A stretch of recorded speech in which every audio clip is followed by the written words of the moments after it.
Welcome to your downfall. You need a flathead, a Phillips, and a hammer.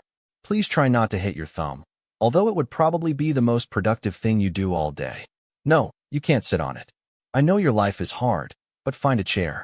Look at all these shiny pieces of metal you're definitely going to lose in the carpet. Count them. If you lose one, don't cry to me. Go cry to the Swedish gods you clearly offended. Screw these in. No, don't use a drill like a barbarian unless you want to turn this wood into sawdust. Be gentle, or maybe don't, since you seem to enjoy breaking things. Oh look, we're building a box. Even a toddler could do this.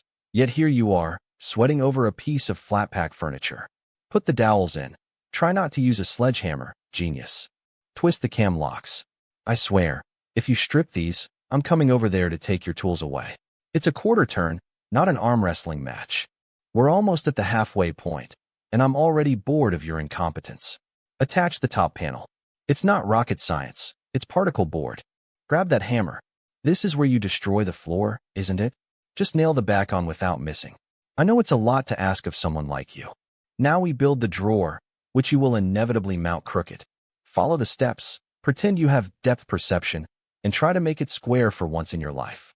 Almost done. Just attach the front. Don't strip the screws.